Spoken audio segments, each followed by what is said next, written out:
A paz do Senhor, graça e paz, a paz seja convosco, shalom, boa tarde para você. Hoje a gente vai bater um papo com o pastor Nivaldo Lisboa Soares, professor universitário de filosofia, história e língua latina da Universidade do Vale do Rio Doce, Governador Valadares, Minas Gerais. Pastor Nivaldo Lisboa visita Boa Vista e também o pastor Nivaldo Lisboa foi padre diocesano de Governador Valadares. Boa tarde, meu pastor, como é que o senhor está? Tudo bem? Irmão, graças a Deus, estou alegre, estou feliz de estar aqui e quero saudar a todos os que ouvem nesta hora, que veem, que participam deste programa, com aquela paz que nos vem pelo sangue de Jesus, pelo poder do Espírito Santo em nós. E muita bênção, muita vitória, muito sucesso espiritual e também secular, temporal em suas vidas. Pastor Nivaldo Lisboa, como eu já falei aqui, todo mundo em casa deve estar muito curioso, porque o pastor Nivaldo foi padre diocesano. Pastor, conta pra gente como é que surgiu essa história toda. O senhor foi padre, o senhor veio de uma família católica, o que inspirou o senhor a ser padre? Olha, eu fui padre católico, apostólico, romano, na Diocese de Governador Valadares, Minas Gerais, onde eu fiquei encardinado, fiquei ligado por vários anos. Mas Jesus, ele tem bênção também para os padres, para os evangélicos, para todos. Não é a religião que salva. Não é também obra social, obra filantrópica que traz salvação, porque a Bíblia Sagrada nos fala em Efésios 2, verso 8 a 10, que nós somos salvos pela graça de Deus por meio da fé. Eu fui padre em Governador Valadares, mas eu nasci em Rio Pomba, perto de Mariana, de Ouro Preto, de São João del Rei. Eu nasci ali uma região bem tradicional em Minas. Minha família é católica, minha mãe era filha de Maria, meu pai congregado mariano. Durante vários anos eu fui membro do movimento carismático pentecostal católico, quando começou. Lá em casa a gente rezava o terço, toda noite em família. Por isso, quando você entrar na casa de uma pessoa, você que é evangélico, entrar na casa de uma pessoa católica, se ela estiver rezando o seu terço ali, seu devocional, a gente tem que respeitar muito a dimensão religiosa, a piedade de cada um. E olha, eu estava lá em casa rezando meus terços com a minha família, Deus começou a me tocar. E um dia eu falei com a minha mãe, mãe, eu quero ser padre. Eu não pensei em ser pastor porque eu era católico. Falei, mãe, eu quero ser um sacerdote católico, um padre, para ajudar os pobres. E ajudar também aos jovens a tirá-los das drogas. Isso o senhor tinha quantos anos? Eu tinha era adolescente. Quanto tempo de estudo para chegar a ser... Aí, aos 17 anos, eu fui para o seminário. Aí, para ser um padre, eu já tinha terminado o 2º grau. Quando a pessoa não tem o 2º grau, antigamente o menino ia para o seminário menor, fazia a propedêutica, para depois fazer o seminário maior. Eu já tinha o 2º grau, já tinha concluído ciências contábeis, já tinha terminado o antigo científico. Então eu já entrei no seminário maior. Fiz os estudos propedêuticos. Lá em Governador Valadares? Não, eu estudei para padre no seminário diocesano de Caratinga. Mas em 1982, após ter concluído a teologia, eu fui ordenado ao presbiterato, que é padre. Eu fui ordenado sacerdote católico, apostólico, romano, encardinado, ligado à Diocese de Governador Valadares. Como padre, celebrei missa, batizei muitas crianças, fiz muitos casamentos, procissões, romarias, confissões. Pastor Nivaldo, o que aconteceu realmente para o senhor deixar a batina e passar a ser pastor? Olha, então como eu disse anteriormente, eu como padre celebrava a missa, batizava as crianças, fazia procissões, romarias, confissões. Muita gente vinha confessar os pecados comigo, fazia muitos casamentos, dedicando minha vida realmente aos mais carentes e aos jovens. Agora, aconteceu algo que marcou, que mudou tudo. Olha, foi há 22 anos atrás, aconteceu no meio de uma missa. Eu estava construindo a igreja católica. Um dia meu carro quebrou. Na oficina mecânica eu encontrei um evangélico. Um irmão muito simples, muito humilde, mas cheio do Espírito Santo, cheio da graça de Deus. Eu brinquei com aquele crente lá na oficina mecânica.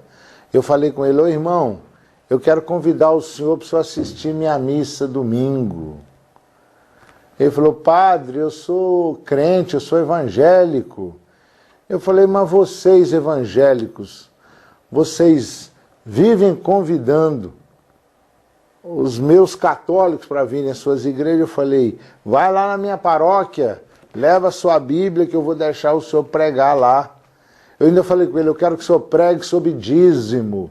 Eu estou precisando de recursos financeiros para acabar de construir a igreja católica que nós estávamos fazendo, e eu concluí. Fizemos até a inauguração da nova igreja, do novo templo. Eu convidei o irmão para pregar sobre dízimo, mas não pensei que ele fosse. Domingo, eu estava me paramentando, vestindo a túnica, a estola, a casula, a dalmática, sobrepeliz, o amito. Às vezes usava o símbolo. Quando olhei a porta da igreja católica, estava lá o irmão com a sua Bíblia. Eu ainda falei: o senhor aqui? Ele falou: padre, o senhor não me chamou para pregar? Eu vim, uai.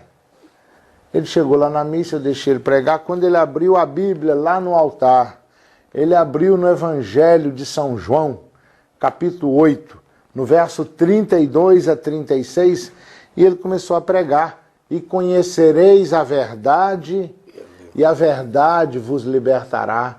Se, pois, Jesus, o Filho de Deus, vos libertar, verdadeiramente sereis livres. E o que eu mais gostei naquele crente, naquele evangélico, é que ele não foi ali chutar minhas imagens, criticar, não. Ele respeitou a igreja católica, ele teve ética. Ele falou de Jesus Cristo, que só Jesus salva. E ele falou que aqui na Bíblia está escrito que quem não tiver o nome escrito lá no céu, no livro da vida, será jogado no lago de fogo e de enxofre, que é a segunda morte, com a besta, o anticristo e o falso profeta. E olha, meu irmão, a coisa é séria. A Bíblia diz que quem não tiver o nome escrito lá no céu será jogado no lago de fogo. E aquele irmão, um homem da roça, eu sou professor na área de humanas, de filosofia, latim, grego, e ele, um camponês, um plantador de café lá de Minas Gerais, um homem da roça. Ele ensinou na missa as 3 coisas que a gente tem que fazer para a gente ter segurança espiritual, certeza de que o nosso nome já está escrito lá no céu, no livro da vida. Ele falou: olha, primeiro a gente tem que arrepender-se dos pecados. E eu fui meditando que eu também era pecador. Todos somos, todos. Mas Cristo morreu pelos nossos pecados. Ele mostrou que a gente precisa arrepender-se dos pecados, a gente precisa crer e abrir o coração para Jesus de verdade, ter uma experiência de entrega, de rendição. Não é mãos ao alto, não. É pelo Espírito Santo, é por livre e espontânea vontade. A gente precisa crer e receber a Jesus, aceitar a Jesus como nosso único Salvador, nosso único Senhor. É uma entrega mesmo com sinceridade e com humildade. E a Bíblia ainda diz: quem crê e for batizado será salvo. o batismo. Quem crer e for batizado será salvo. Basta você ler na Didaquê, olha a didascália, doutrina do Odétimo Apostolorum, a doutrina dos 12 apóstolos. Veja como era o batismo na igreja primitiva nos primeiros séculos. Meus queridos irmãos, ele falou desse Jesus maravilhoso que vai voltar, e no final da mensagem ele perguntou lá na missa, quantas pessoas aqui nesta missa que realmente querem ter seu nome escrito lá no livro da vida, que creem em Jesus. Ele falou, aqueles que estão arrependidos dos seus pecados, aqueles que querem receber, aceitar a Jesus, só Ele, como seu único Salvador e seu único Senhor, para seguir a Jesus e seguir a Bíblia Sagrada. Ele falou, fique em pé, levante a mão, ore comigo. Muita gente na missa levantou as mãos, se entregando a Jesus ali para fazer a vontade dele.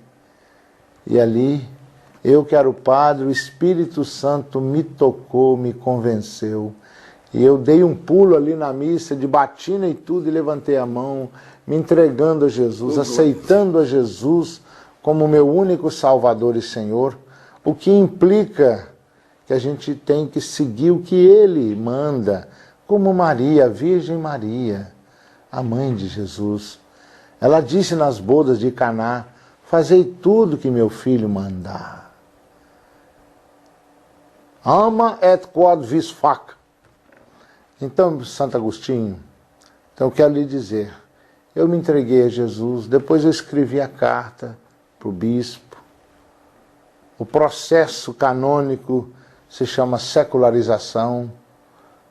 Existem outros processos. Eu era padre diocesano. Há padres religiosos que aí o processo é outro, né? Há processos de exclaustração, saída do claustro, da vida religiosa. Foi um choque na cidade, pastor? Não, muita gente ficou abalada, né? Mas eu e comigo quase 200 pessoas nos convertemos na hora da missa. A presença de Deus foi fortíssima. A obra é do Espírito Santo. O Espírito Santo é que vai te revelar, porque Jesus está perto de voltar. A fé sem obras é morta. A oração sem ação é igual uma bolha de sabão. Da mesma maneira que a ação sem oração é uma mera agitação. Entendeu, meu irmão? Vamos orar mais e falar de Jesus com amor, falar da palavra de Deus, sentar juntos para examinarmos a Bíblia e cedermos a Jesus Cristo e a Escritura Sagrada. Examinar a Escritura. Nela você vai encontrar o segredo da vida eterna. Pastor, como é que está a sua vida hoje? Correndo pelo Brasil todo, falando da palavra de Deus para a gente encerrar. Como é que está? Se você quiser. Quem quiser convidar o senhor... Se quiser, eu não tenho... Eu não gosto muito de mexer muito no computador, não, mas tem um sitezinho lá, pastornivaldolisboa.com.br. E o meu telefone, se quiser, depois ele pode aparecer aí. Com certeza. É o código 19 9831 6033. E a última notícia, depois que eu me converti, eu quero lhe dizer, depois dessa rendição, dessa entrega a Jesus, eu me casei, viu? Passei lutas, provações, e Jesus me deu uma esposa, uma viúva, casei-me com uma viúva, com 4 filhos e 9 netos, já sou até avô. E então, assim, até costumo dizer que casar com viúva é tão bom, eu não precisei comprar guarda-roupa, fogão, geladeira, né? Aí já tinha até uma casinha lá, mas tava devendo 6 anos a Caixa Econômica, nós já pagamos, graças a Deus. Então a gente vive pregando o Evangelho com amor, não cobramos cachê de ninguém, a gente faz a obra por amor, amar a Jesus é a obra. Pastor. E eu agora deixei de lecionar para ficar... disposição da obra. E aí a gente faz trabalho nas favelas, seja onde o Espírito Santo mandar. Ame o seu líder, ore por ele, nunca o critique. Verdade. Pastor, quero agradecer muitíssimo. Sei que quem está em casa assistiu semana passada, assistiu hoje, um pouco extenso, mas valeu a pena. Um brilhante testemunho. Já tivemos grandes testemunhos aqui, mas isso do senhor é brilhante, porque é de alguém que saiu da Igreja Católica, tem todo o conhecimento e, para a honra e glória do Senhor Jesus, conheceu Jesus através do Espírito Santo de Deus. Que Deus continue usando o senhor poderosamente, em nome de Jesus, e que o senhor tenha mais sucesso ainda para poder invadir esse país anunciando a palavra do Senhor. Amém.